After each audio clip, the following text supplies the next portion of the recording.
Let's start the show. Ladies and gentlemen, welcome back to Dork Entertainment. I've got a very special podcast today. Sameed, how you doing? Pretty good, man. We're back after a while again, but I'm excited for today's episode. We've got a lot to talk about, haven't we? We do have a lot to talk about. Let's get stuck into it, shall we? All right, let's go.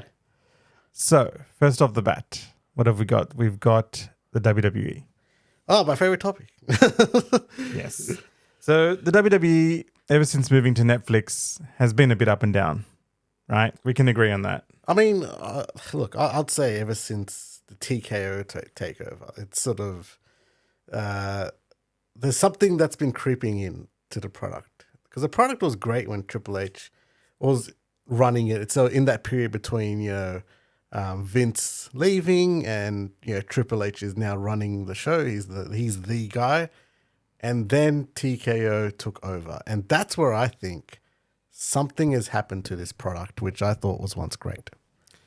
Look, I think, in my opinion, when the deal was announced with Netflix, I felt like it started off really, really good. Like there was a few small things, but the flow on, from previously to Netflix, like it was pretty good. Like there wasn't any real issues. But I feel in the last couple of months they've dropped the ball a little bit with some of the storylines. It seems like they start a lot of these storylines and it doesn't quite eventuate into something, or I think people's expectations are that it is going to eventuate into something, but it doesn't. Yeah, and that's where a lot of fans are like, WWE just sort of going for that viral moment, Yeah, Logan Paul sort of, in there, the social media, they incorporated Speed.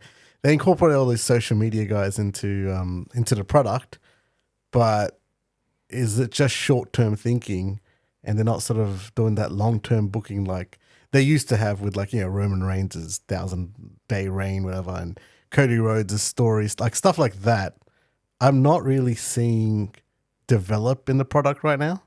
And I'm just going to say it outright. Like, I'm sorry, but I don't think Seth Rollins is the guy. Centering the show around him and his little group, it's really pushing away a lot of viewers. I'm sorry. Seth Rollins is not a Roman Reigns. It's not. Absolutely not. And I think it's showing in the ratings as well, right? Which was, I believe, down, right? It's like, so look, the WWE product, it's, I think, creatively bankrupt at the moment. And this is really weird, because Triple H is a great booker. I'm a big fan of Triple H as a booker, but yeah, man, like that, they didn't capitalize on Karrion Kross. Those organic crowd reactions for Karrion Kross, and they let him go. And that's where I just feel like the whole TKO behemoth is sort of rearing its head now. It's sort of they took over and they were a bit quiet about it, but now, man, TKO and Netflix, I think there's something happening behind the scenes in WWE, I reckon, where maybe someone is coming after Triple H's power. Possibly. And maybe someone from TKO, maybe the balance of, who, decides what is going to happen is sort of shifting now more towards TKO. Interesting you talk about Seth Rollins, and I do sort of agree with you there, but he's shit. It's just that CM Punk and Seth Rollins feud, which I think the feud is really good. But you're right, I don't think, because Seth Rollins just seems like the same sort of character. I'm sorry, like this group he has, or the Vision, whatever. Like I haven't seen four people with as less chemistry with each other than I've ever seen, and it's pretty shocking because Paul Heyman is one of those guys. How the hell do you not have chemistry with Paul Heyman? Paul Heyman would probably be better served with the old Bloodline right now, with Solo MFT, and his, what's up, MFT? MFTs, bro. He'd probably be better off served, working there. But yeah, I agree. I think creatively, they are a little bit bankrupt at the moment, and I don't know. I just feel like there's one thing I sort of feel is good, but also maybe hurting the brand as well, which is John Cena's retirement tour, 12 months. Right. Yeah, I mean, John Cena, like, the whole heel turn happened, and Obviously, The Rock. We all heard about this. The Rock and everything that happened with him and Travis Scott. Travis Scott. That was a travesty. Sorry about the pun, but that was just terrible. I don't know why they tried to incorporate him into it. But this is what I mean, right? Like TKO wants the celebrity. They want the superstar to create that viral moment. And they involved Travis Scott, but it just went like, I'm sorry, he just wasn't, he committed to something he couldn't commit, like he couldn't finish with. And it went nowhere. Yeah, you're right. And I think, like you look at John Cena's retirement tour, it's coming to an end now. I feel like, him holding the title for that whole period and, probably will until the end, has put a lot of, like, there hasn't been a lot of title runs or great title matches. No, he lost the title. John Cena lost the title. Oh, he lost the title? Yeah. Recently? Yeah, he doesn't have the title anymore. Oh, he doesn't have it anymore. That's right. But do you know what I mean? Like, I feel like, the whole... Like the main superstars in WWE are sort of taking a back step at the moment because John Cena is at the forefront of everything, right? Yeah, is he taking a spot? I mean, like, it is his final year, retirement year. He's earned that, I guess, the option to do that, right? I reckon. And he only has 7 days left now. That was his last SmackDown today, and I watched it, and AJ Lee returning and all that, whatever. But yeah, it was. It was the last SmackDown, and he only has 7 days left now. I actually thought they were going to save Brock Lesnar till the end because obviously The Rock is. I mean, the shape we've seen the shape that The Rock is in. It's not going to be Rock and Cena. Yeah, did you see that? The Rock, man. I heard rumors that he was sick, but then I heard rumors that he's doing it for a role. He came out and said he is not sick. There's rumors he had cancer. Then he had to actually come out and say, but that could also have been AI. I'm not sure, actually. You just don't know what's real and what's AI. But no, I think he definitely has lost weight. He's currently filming a role in the Scorsese movie where he's like some Hawaiian mobster or something. Okay. I'm not sure if it's related to that. You'd think not, right? If it's a Hawaiian mobster, you'd want to be big. But yeah, he's getting a lot of attention now because he's got a movie like, what's it called? The Machine. Oscar, there's a lot of Oscar talk about it. This would be insane if The Rock won an Oscar.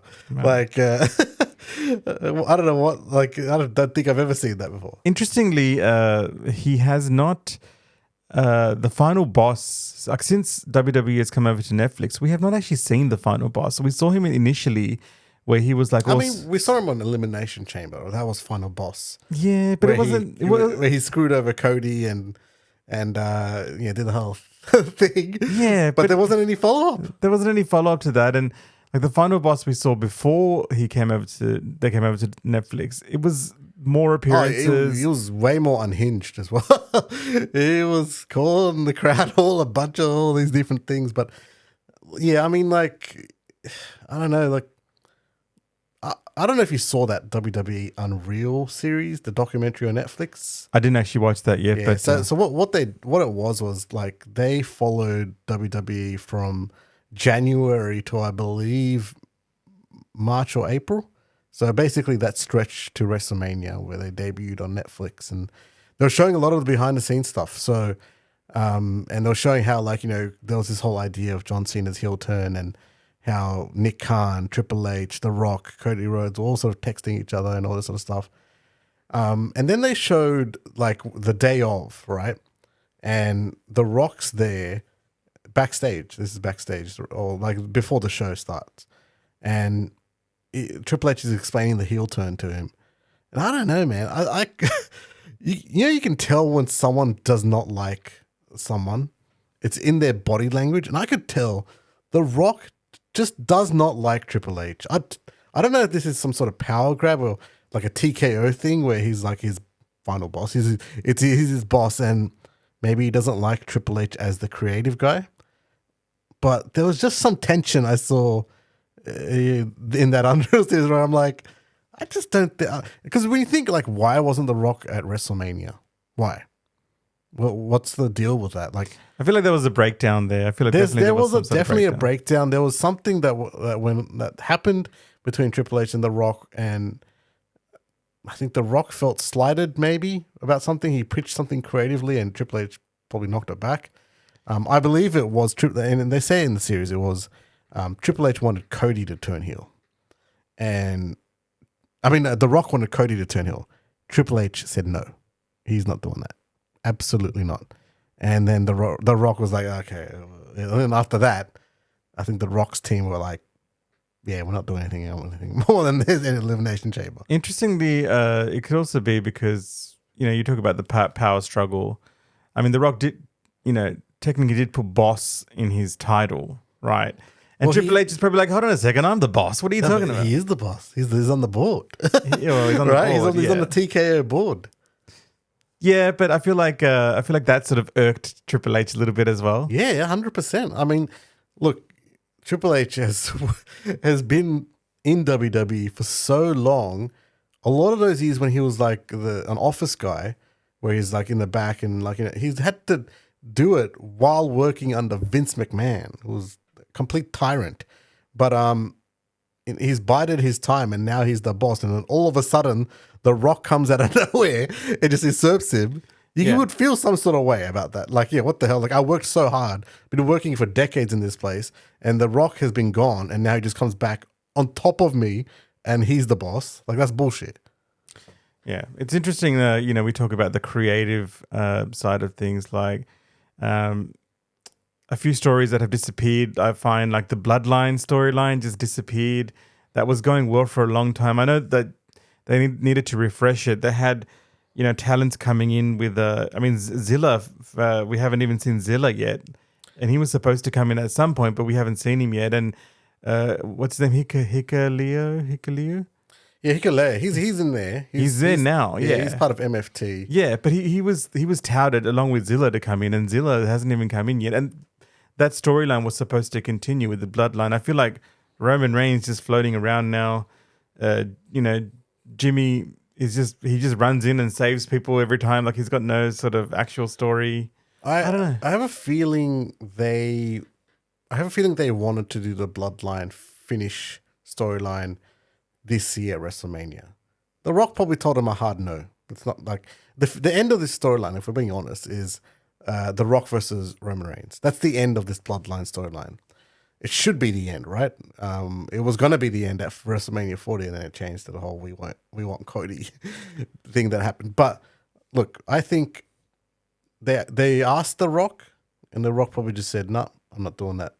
So I think Triple H was like, well, I can't keep going on with this. I can't keep dragging this storyline on. It's unnatural for it to be dragged on to this point. So he must have said, look, I'm just going to cut it. And because like Jey Uso's popping off, even Solo Sikoa's work, I've got to really say has been really good. He's put in a lot of character work since the start of this year. And he's funny, man. The guy has charisma, which has been locked away for this whole time. He's actually really funny, and he's doing well with his little group he has there, MFTs, whatever. I just don't think they're going to go back to Bloodline. I think. Speaking of also, you were talking a little bit earlier about what's the Visionaries group called? The Vision. The Vision, yeah. Double Vision too, yeah. That's what it is. Interestingly, they are a group, right? And usually with groups, you pit them against other groups, right? That's usually what you'd normally see. But there is no other group.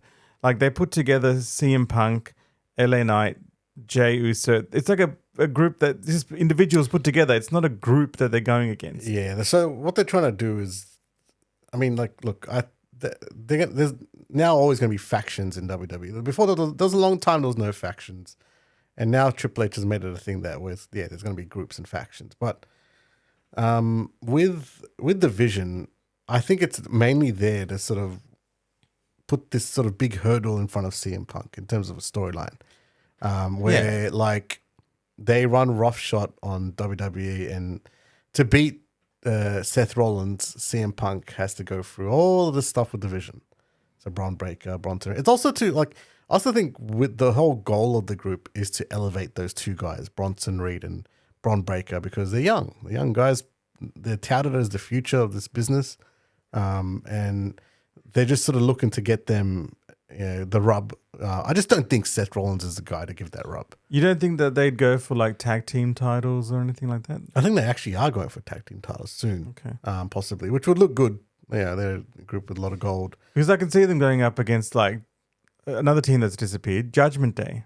They've just sort of dissipated as well. Yeah, sort of in the background as well now. I mean, Dom and Rhea, they've cut them loose and they're just doing nothing. Yeah, I mean, Dom's actually busy with like AAA and all that other stuff and going on to different promotions, Mexican pro. He's building himself. He's really good. He got a really good crowd reaction at WrestleMania this year. Yeah. I think and I think Rhea as well. Rhea is still up there, but she just they just need to give a good storyline. Like the current one is rubbish. I don't know what Rhea's with like Io Sky and I don't know what's going on there. Like there's not a good storyline for Rhea going at the moment. There's a lot of not good storylines going at the moment, and that's why I think it's creative bankrupt. It's just I'd like Rhea to go up against A-Town Down Under. That'd be the handicap match. She would bash him all. Smash him. That'd be great. Yeah, go Rhea. Aussie. Aussie. But yeah, look, I think it's not at the point where it's total disaster right now for WWE. I still, you still tune in and you still watch it with a little bit of interest. Today AJ Lee just returned. So AJ Lee returned. After 10 years. Yeah, after 10 years. And that's like, I thought she was never going to return to the company. She said herself, and CM Punk had said, I don't think she would, but then again, you didn't think CM Punk would come back. That's the thing. That's the thing. I didn't think CM Punk would ever come back to the WWE. So it's massive that both of them are now back. And I guess pushing this storyline with Seth Rollins a little bit forward now with Becky Lynch makes it slightly interesting. I'm not a fan of Becky Lynch. I'm not a fan of Seth Rollins and Becky Lynch. I just don't think interestingly they're good. Interestingly, though, if you when you watched it, like when AJ Lee came out, they weren't playing the angle of that's my husband. Like, how Becky Lynch and Seth Rollins are like husband and wife. It's implied. It's implied, but I was watching it and AJ Lee sort of walked down and she sort of just looked at CM Punk, then walked around. And then at the end, after, she beat Becky Lynch, she hugged him and she jumped on him. And it looks like they're about to kiss and they cut away to Seth Rollins and Becky Lynch. I don't know. It's like they're not, because they haven't formally said, like, as per the characters. Yeah, but like everyone knows that they're a couple. Yeah, everyone knows. Do you know what I mean? Like, it was good. It was good to see her back. She's been away for a long time. And a lot of people say she was the reason for the women's revolution. Remember that back in the day? Yeah. There's a reason why a lot of these women are getting their chances that they are today is because of her. So it's good she's back. She'll be good for the locker room, I reckon, and even boost the women's division after this storyline, I guess, with Punk and Rollins and Lynch. It'll be interesting to see whether she sticks around after this whole thing or whether it's just for WrestlePalooza. Yeah, is it just a one-off? That's another question. It's hard. We haven't got reports, but it just happened. This is the thing, right? A lot of people thinking it wasn't going to happen. A lot of people was going to be like some sort of swerve, like Bailey was going to come out or something. Yeah. The thing is, like even Brock Lesnar, it could just be a one-off, right? It could be WrestlePalooza. See you WrestlePalooza, and then that's it. Like that could be the end, right? We don't know. Like the way they're contracting. I think Brock maybe want to retire WrestleMania. Brock doesn't care. Brock could retire WrestlePalooza. He doesn't care about the stage of WrestleMania. But I think the WWE wants Brock to retire at WrestleMania. I think that would be the end goal. How I was saying earlier, I would have thought Brock would have been John Cena's final opponent. But then Brock Lesnar's massive, right? They're not going to have, like, if John Cena was going to lose, it wouldn't be in his last match. So if John's going to lose to Brock Lesnar... Who do you think would be his last match then? I've been hearing rumors of Gunther. And no, not and Gunther. Maybe John puts Gunther over because Gunther's lost a lot this year. I gotta say, he's lost. Where is Gunther? He's disappeared as well. Yeah, he's disappeared as well. I don't know, but he's lost a lot of matches. Like he was like an unstoppable force. I think they need to rebuild him properly again, and I think John Cena might be the one. It would be odd. I mean, it's just like you would have thought Gunther would have been one of these opponents during the way of this, but maybe not Gunther. You never know. Triple H might book I Show Speed as the last opponent. I wouldn't put it past TKO. They probably would. But another rumor I heard, which I think is probably the best, is John Cena's last match is a gauntlet match. And it's like everyone will come out. Randy Orton, CM Punk, like all these guys, all these rivals. would come out and verse him. And well, his final appearance is at a Saturday night main event. Yeah, Saturday night main event, which I think they will probably call. I reckon they'll call the pay-per-view The Last Time Is Now. And I think it's on purpose, I reckon, that they're putting it on Saturday night main event. So it's on YouTube so everyone can watch it. There's no issues of terms of I don't have that streaming service like it is in America. You need 50 streaming services to watch WWE. But it's just this is on YouTube. Everyone in the world can watch this. Yeah, I think I think WWE is still there and about. So I think it's heading in the right direction. They can go either way from here. It could keep going down that slippery slope and the storylines just get more muddled, or this could be a bounce back opportunity. At the moment, also, just wanted to mention, we'll talk a little bit about this later in the podcast, but Cody Rhodes and Roman Reigns are actually out because they are filming a movie. Yes. A very special movie, which we will talk about a little bit later. But, that can affect storylines as well. So those two are the main two wrestlers who were frontlining WWE, just a few months back. You go back 12 months, they were the head of, WWE, and now they're at the moment they're out as well for a couple of months, I assume. To film. They're filming here in Australia, and we'll talk about that movie a bit later. But you just gotta wonder, they're big stars, Cody Rhodes and Roman Reigns, out for the next 2 months. I would assume the next 2 months is Survivor Series is part of that, right? Yes. So they won't be part of any sort of team. Is that just me, or I don't think they will. It'll be interesting to see what they do come up with at Survivor Series now, but and the rest of the pay-per-views that are coming up for the rest of the year until really the next big one for me is always Royal Rumble.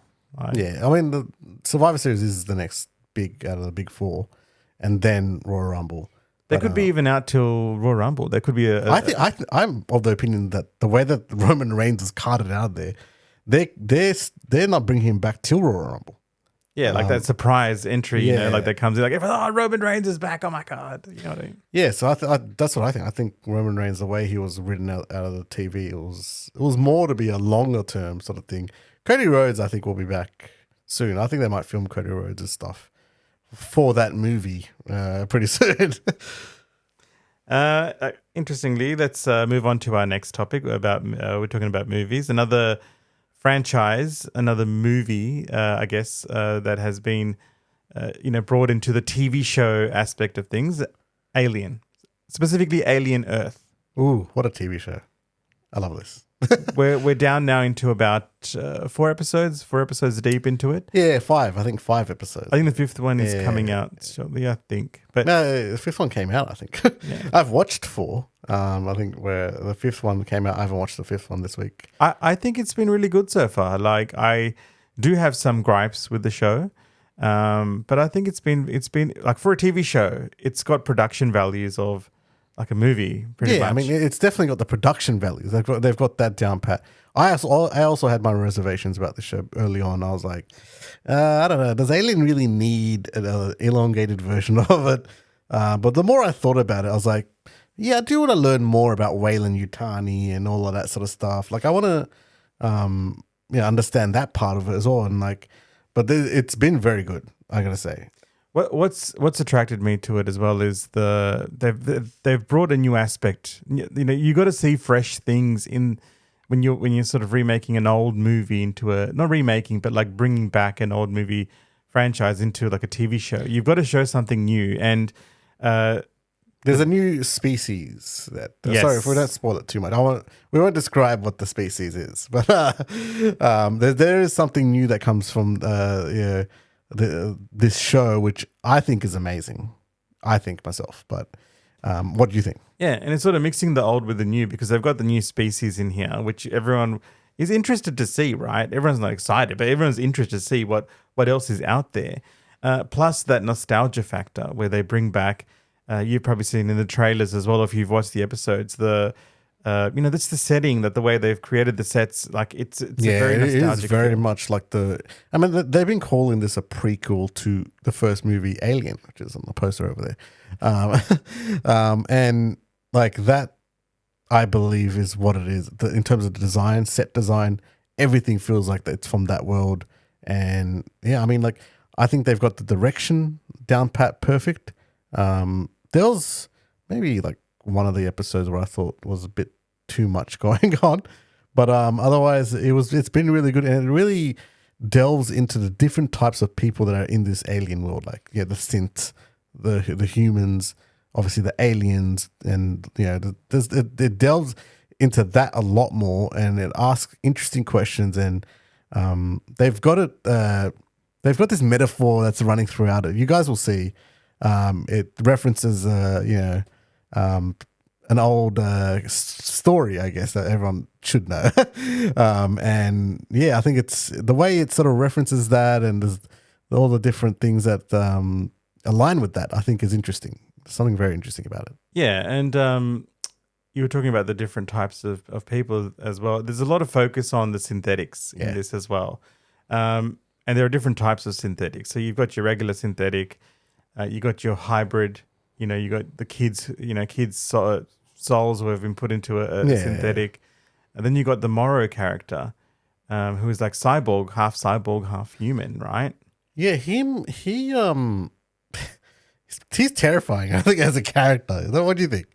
Yeah. Look, I think he is terrifying, but he's played really well. Like, the actor who's playing him is doing it really well, because he's showing that synthetic, like that creepiness that we've seen in Ash, in David. Yeah, the darkness, I guess, you see in them, like the lack of empathy, the lack of any real emotion. That is scary to some. So the aspect of that sort of like, how that's sort of, interplaying with all the human characters. There's a scariness about it, right? There's something like, man, I don't... Something visceral about it. Yeah, visceral and scary. But he does show, there is sparks of emotion that he does show, which, sort of shows his human side as well. And there is a backstory to him as well, which they're going to, if you've watched it, like they've shown in the show. But it's quite interesting, and it shows why he is the way he is as well. So...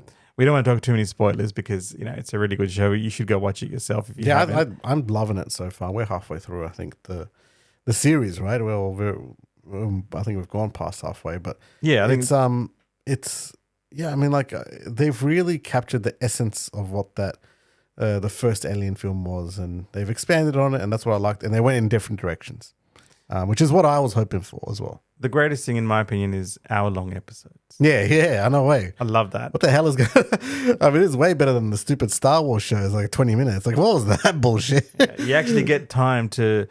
obviously, they're trying to develop the characters, but you actually get time to see it, and they're not rushing it, so which is good to see. But so far, so good, and hopefully the next half of the season is just going to build up and give us a great finale, which hopefully we might get a season 2 after that. And to me, the interesting part of this is that, like, it doesn't feel like, how Disney Plus with the Star Wars shows tried to, with their sort of shows, it felt like it was a movie that was maybe made into a show, and like it just felt very disjointed. This feels like the production values of a movie, but it's filmed like a TV show, and that's I think the most important bit about this is that it actually feels like a TV show that you used to watch. And that's what I like about it. It doesn't feel like, oh yeah, I mean, I've watched this streaming series, and like there's 6 episodes, and it just feels like one big movie. I think having it formatted like a TV show, I think, is helping it a lot. Yeah.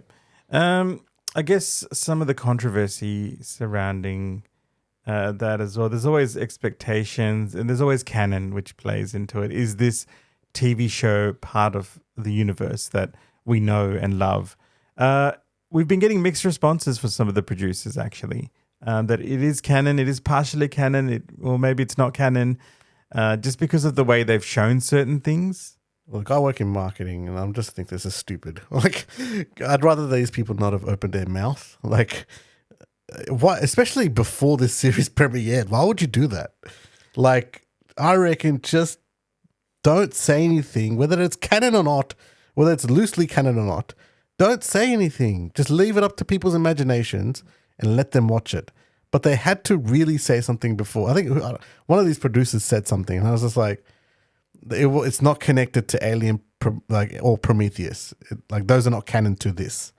And I'm like, why would you say that? Like, we want to think as a fan that this is all connected. Yeah. Well, interestingly, the most recent movie was Alien Romulus, where the director Fede Alvarez, who, he did one example. He brought something new to it. Is the life cycle of the xenomorph. It goes into a cocoon stage after chestburster phase, right? At some point, it goes into a cocoon phase where it grows and becomes, a massive xenomorph. They may have possibly changed this in Alien Earth based on, the trailers and stuff, and from what we've seen so far, that they may have possibly changed it, which is why I think the producers sort of are a bit shifty on whether it's canon or not, because they are trying new things and they don't want the public to get offside by them saying, oh, this is not part of the canon. This is just a show we've created that's sort of like, aliens and using aliens, but, it's sort of not canon. But I feel like that they're doing that because they've done a lot of different things in this. Yeah, I mean, Alien Romulus, what a movie. I love that movie. It, to me, has revived the franchise. Alien Earth is on the back of that. And now I'm hearing that they're sort of messing with Fede Alvarez, and Fede Alvarez is not directing Alien Romulus. This just came out. He's not directing Alien Romulus 2? Is that what we're hearing? Yes. So fresh off the press, apparently, which for me, it sounds like it's not good news because... Sounds like absolute bullshit. Like, excuse me, Alien Romulus was one of the best movies I've seen for that year. Was it 2024? Romulus, it was so good. Yeah, since Romulus came out, right, Fede Alvarez has been on the ball, as in like, I'm going to make the next movie. I'm writing the script. Apparently the script has now been written, and now all of a sudden he's come out and said they're going to look for a fresh director, but to direct the script basically, and he's going to go off and do some, original project apparently. You know what this sounds like? I know what this sounds like. Studio meddling bullshit. Yes. I'm sorry. Like this, if Ridley Scott is messing with this again, Disney has got to just really respect Disney. I respect Ridley Scott. I really do. But he is messing up this franchise every single time he comes. Every single time there's momentum in the Alien franchise, he comes and is like, okay, I want to get involved, and just it feels like it just completely derails it. Do you remember a few years ago now, one of our favorite directors, Neil Blomkamp was... Yes, District 9, that guy. What a movie. He put through ideas to direct Alien 5 with Sigourney Weaver. Yes, I saw the concept art for that. Yes. He even got down to concept art. Like, it was that close. But who stepped in? Ridley Scott. Yeah, because he wanted to make Prometheus and Alien Covenant, and look, man, and they weren't that they were okay, but I didn't really have any fondness for those movies, to be quite honest. They started saying if these are successful, then we might consider Alien 5. But what, are they going to get a Grandma Ripley? She's going to be 100 years old by that point, and they weren't as successful. The problem was... No, they weren't. Box office wise, they weren't, right? And I'm very disappointed if they're sort of kicking Fede Alvarez off this franchise and getting someone like a Ridley Scott back. Well, interestingly, this comes about a week after Ridley Scott came out and made the comment that, yes, I would like to make another prequel Alien movie. And coincidentally, the first two movies that he did, Prometheus and then Alien Covenant, there was supposed to be a third movie. Yeah, I heard about that. Yeah. That was never made, right? So he's come out now and said a week before that he's open to making that. And now we hear that Fede Alvarez is not doing Romulus. I tell you, man, Hollywood. What a place, bro. It's brutal. Yeah. But yeah, look, it's disappointing, but hopefully we get a good director. I don't think it's going to be James Cameron, but... You know who I want? I want James Wan to direct an Alien movie. How sick would that be? I reckon he'd be able to take this franchise to crazy new heights. And James Wan is done with Conjuring, right? Isn't he? I'm pretty he said he's finished. Yeah, he's finished. He's still gonna be overall producing if there are any more films, but directing. I think him doing an Alien movie, it's match made in heaven. Make it happen. Interestingly, there's that aspect which it's not really explored that much, but aliens, like xenomorphs, and I think the Alien Queen as well. Like what they did with Ripley, they can, like, it's like they were making her dream as well, have nightmares, right? James Wan could play on that, he'd right? be perfect for that sort of stuff. That'd be interesting. I'd want to see that. Can you make it happen, mate? To James Wan, fellow Aussie, mate, come on, let's go. Conjuring X aliens. That's crazy. Demons and aliens. That'd be crazy. Yeah. But yeah, look, I guess Alien Romulus 2, whatever happens, look, I think it will still be good. Fede Alvarez is still producing alongside Ridley Scott as well. So there will be some creative control as well. I just hope, like you said, I hope it's not the studio that's gone in and started trying to change the script for Fede and he's had enough. You know, we've seen that so often, right?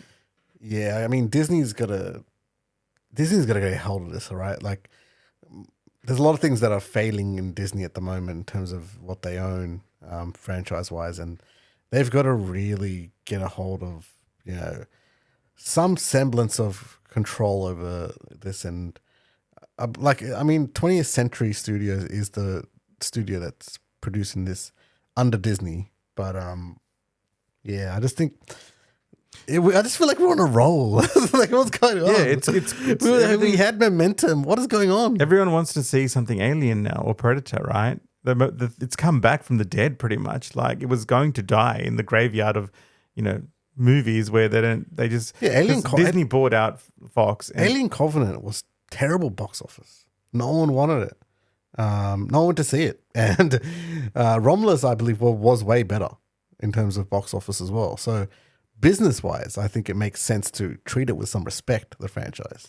And Dan Trachtenberg's Predator is coming out. Predator Badlands. When is that coming out? I believe October. Oh. Yes, soon. Well, you think that's connected as well? There's Weyland Yutani bioweapons division synthetic in there as well. So there could be some connection. What if they get Dan Trachtenberg to direct Aliens? To connect that. Like, not make a specifically Alien vs. Predator movie, but have Aliens or have Predator in each of the, you know, franchises. Yeah, I mean, that would be good. I'm still scarred from the AVP movies of the 2000s.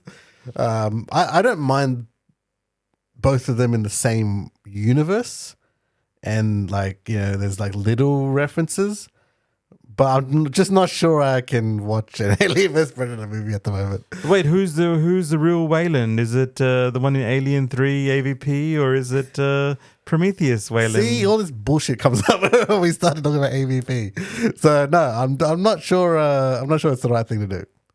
All right. Well, I'm excited to see whatever happens because it has revitalized the franchise, and I'm looking forward to that anyway.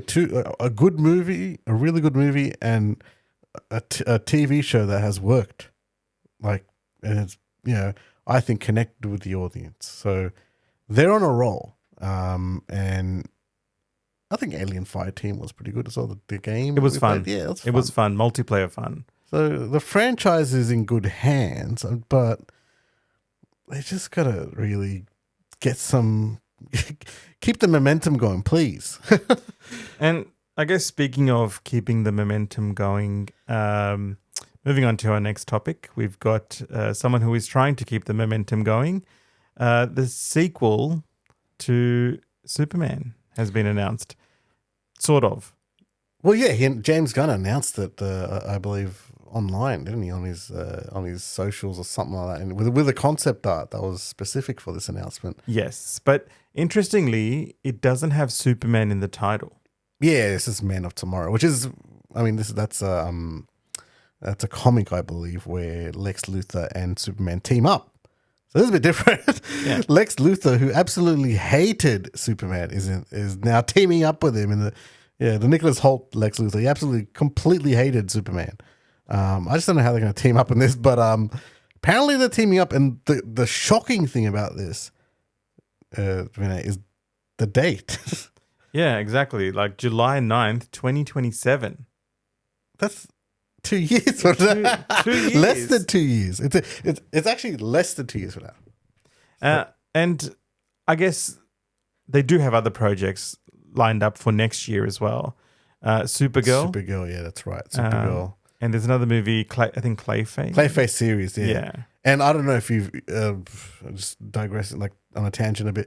Clayface is filming right now, so Clayface they're filming, and what people have caught in the filming is that all the set design, all the locations, they all seem to be from the Batman. James, yeah. So I don't know. Robert Pattinson's Batman, which we've been told numerous times is not part of the DCU. This Clayface is meant to be a DCU movie, and well, you look at the newspaper. This is the Gotham Gazette, whatever. It's the same exact design as the Batman, like how it is in the Batman. Interesting. So they could bring him into it. Well, I don't know. Is this like are they bringing like is this confirmation that they're bringing Robert Pattinson's Batman into the DC? I think it might be. I think like because James Gunn has always been like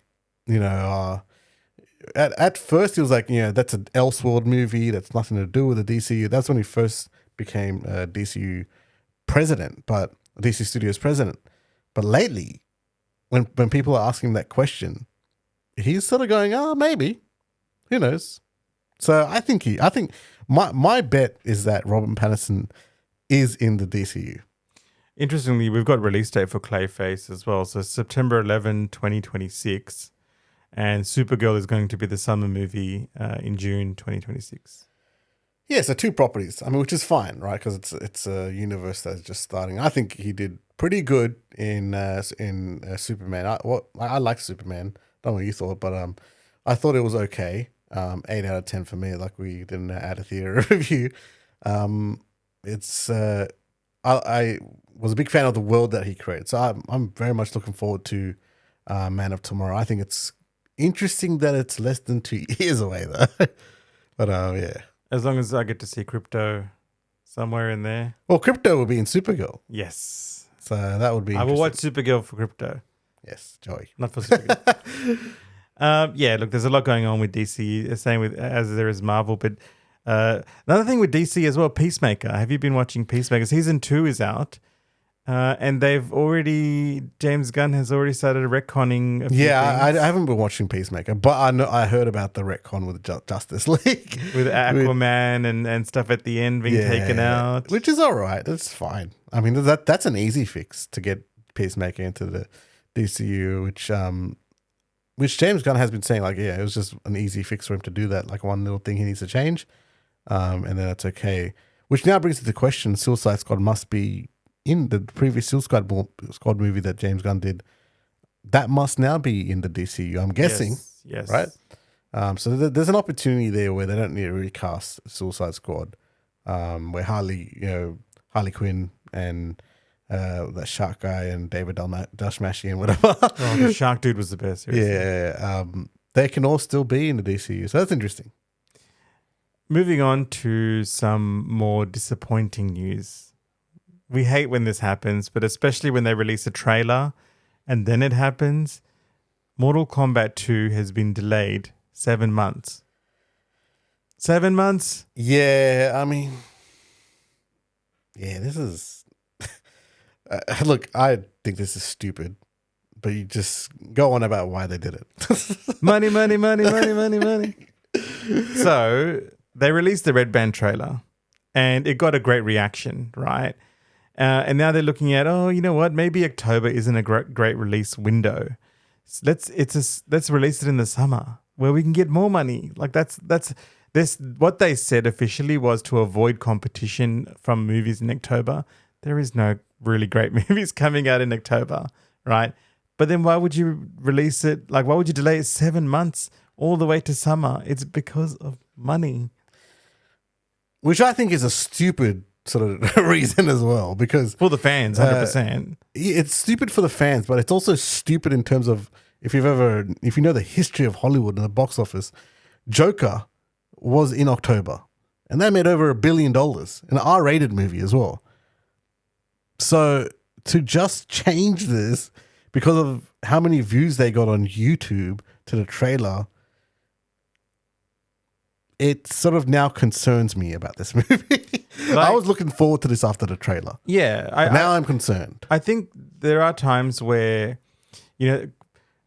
test screenings happen and, the movie's not testing as great. So they go for reshoots, right? But this movie was apparently testing pretty positive. Yeah, it's wild to me that a month out you would do this. Except for maybe Baraka's teeth, but everything else was testing positive. But like, I don't know if we've ever had something like a month out. They were like deep in the middle of their marketing, I think. So I think also there was someone questioned the director about, is there going to be reshoots? Are they adding more things to it? Because it is such a massive franchise, right? I think the director came out and said, no, the movie's ready. Like, we're not going to go for any reshoots. It's ready. To me, that's stupid as well. Because, like, and this is what like a lot of these people don't know how to do good PR. If you wanted to delay it, just say, yeah, we wanted to just polish some things up in the editing and make it really fine-tuned and make it really good. That I would have been like 100% behind. This is a very important movie for the studio, and it's Mortal Kombat 2. And yeah, if you guys need to take more time in perfecting the movie, 100% take it. But to be like, we think it's going to make more money in May next year or June next, I think that's the height of stupidity. It's not guaranteed. I'm sorry. Do you reckon, I mean, this would be the biggest disaster, but do you reckon there's working copies still? Oh, if it would leak. Imagine it leaks. That would be a complete disaster, because the first Mortal Kombat movie was one of those movies where you could get it on HBO Max as well at the same time, right? So they had a copy out anyway. Was it like when they were releasing movies in theaters and HBO Max? I think it was one of those. Not 100% sure. I think it was. So the box office wasn't as big as it could have been. If this were to leak, disaster. That would just be very bad luck for this franchise. And if it was to leak, I don't think we'd get another Mortal Kombat movie. Yeah, I mean, like, because you'd think the box office would take a massive hit if it were to leak, 9 months earlier? Yeah, I don't know. If it does leak, this whole delay move would come back to bite them in the ass. And yeah, I think it's stupid. Another theory I had with the delay is, you look at it now, 2026, we're going to get Mortal Kombat movie, and we're going to get a Street Fighter movie. Mortal Kombat vs. Street Fighter. But then I realized Street Fighter is actually releasing in October next year. So, okay, they've got some time apart. Yeah. So, yes, it is disappointing that Mortal Kombat has been delayed, but hopefully it doesn't get delayed further, and it is a great movie, hopefully. Imagine watching it after a delay and it's trash. Imagine that. Oh, God. If this is trash after all this, oh, man. I think that's a risk, right? Because if this movie is trash after this, they're not getting another movie. No. Definitely not. Absolutely not. And the director will be hunted down, wherever he is. And like, if it doesn't perform that would be big. If it doesn't perform at the box office, that would be one big FU to Hollywood from the fans. Let's see what happens now. And we've got to wait now a whole more than half a year. So let's see what happens anyway when we get there. The trailer did look good. I did like that they were actually getting into the tournament finally. Hopefully. Yeah, I was hyped. I was like, this actually looks good. This looks way better than the first one. Less of that stupid Cole Young character. More of Johnny Cage. And we got Noob Saibot. Noob Saibot is in this, one of our favorite characters. It actually looked good. Like, people were hyped. But yeah, it's just, I don't know, not happening. And I was talking about Street Fighter as well, Street Fighter movie. That is actually our next topic. So the cast of Street Fighter, it's a pretty big cast, I got to say. We're talking about WWE wrestlers moving on to do some movies at the moment. Well, this is it, Street Fighter. Finally, we're getting another Street Fighter movie after the Van Damme movie and heaps of those animated movies that we saw. We're finally getting another live action movie. The franchise that people were scared to touch, thanks to Van Damme and the way he portrayed Guile. and Bison and everyone, like all the characters were in there, but it was just like it wasn't a great movie. Someone has finally picked it up again, and now we have Roman Reigns, 50 Cent, Cody Rhodes, and Jason Momoa in this movie. This is a massive cast, I've got to say. And they've even got David So you want to know who Bison was, right? David Dalmatian, that guy? Yes. Who was in Suicide Squad and like the weird looking guy. The rat dude. Well, he looked like a rat. Yeah. That guy. He's Bison, which I think is perfect casting, right? He looks like him. His face looks like if you put a hat on him. Yeah, it's Bison. That's 100% Bison. Look, the cast is wild. I gotta say, it's a wild cast. It's the most wild cast I've seen for a movie. My concern is, did they just spend money on the cast and not on the writing? Like, I'm sorry, but if the writing's not good, it doesn't matter what cast you have, is trash. Yeah, and it's an October release, but I don't know. Like, they could have released it in summer, but you know what I mean. Like, this is the spot that Mortal Kombat was in this year, and they moved it. So hopefully they don't move it as well. The guy that's playing Dulcin, he looks kind of young, doesn't he? Bro, Dulcin, I am so happy that they didn't get a scrawny Indian like scientist dude to play Dulcin like the last one. Yeah, I guess so. Yeah, that'll be typical. That's like the stereotype. That's like some scrawny Mahatma Gandhi looking type guy. But like Vidyut Jamwal, if you've heard of him before, this guy is fit. Like, he is really fit, right? He's in the Bollywood scene and he is fit. I think it's... he's a Bollywood actor. He's a Bollywood actor. Wait, TV or movie? Like movies. He's not a famous actor, but he's in there and he is fit, right? The only thing is he's got hair, so I don't know how they're going to work around that. Oh, it's a bald cap, Bald cap, or he's be that into it that they'll shave his head. Yeah, be into it. Yeah, definitely. Do we know who's playing Sagat? So I don't think they announced Sagat yet, which I feel like they might save him for Street Fighter 2 if there is a Street Fighter 2. Sagat is a big character, man. I think they need to have him at some point, especially as like because he absolutely destroys Ken and Ryu. Who would you have as Sagat currently? Is there anyone in mind that you would think could play Sagat? Dave Bautista. Ooh. Maybe when he had muscles. Yeah, Batista's skinny now. Batista's really skinny now. Everyone's skinny now. What about The Rock? I mean, it's hard to know. Skinny Rock? Because what they're doing with a lot of these casting is like, it's not like anyone is being like whitewashed or anyone's playing something out of their race. They're getting like actual like the races for each character, right? So Chun-Li's Asian and so is Honda. So they'd have to get someone from Thailand for Sagat, right? It's like a really tall and like buff looking guy. Tiger uppercut. Come on, bro. And there's the biggest tiger uppercut you get. If they get him in the movie, they'll be sick. Like, seriously, imagine that. And the main fight is usually Ryu and Sagat. Like, that's like you see that in the game. Batista is half Filipino. It could work, but I don't know. Sagat, it'll be interesting. I mean, Sagat, Batista, yeah. I mean, it's thrown out there. I mean, could work. So Roman Reigns will play Akuma. That'll be really interesting to see how he plays Akuma. He's got the look. He's got the look down. Obviously, they'll put makeup and effects, with the eyes and all that sort of stuff. Yeah, I mean, that should be interesting. I think his Tribal Chief character, the way he acts there, is why he got cast in the first place. And his demeanor in WWE, that would work for Akuma, who is, I think, going to be some sort of like is evil in this. Akuma sort of toes the line whether he's evil or not evil in the games, but I'm not sure if he's the villain in this. And then you've got don't think so. Yeah, I don't think he's a villain. Blanca.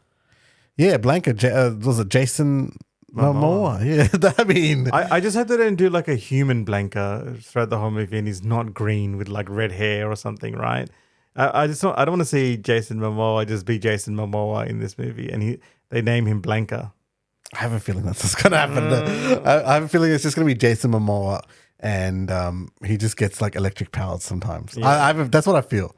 I want green Blanca, man, jungly, crazy hair. Which is interesting, right? When they did this cast announcement, they didn't really show them in costume or in character.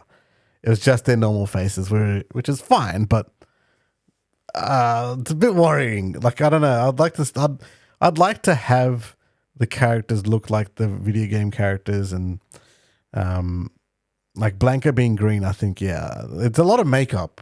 You gotta understand, it's a lot of makeup.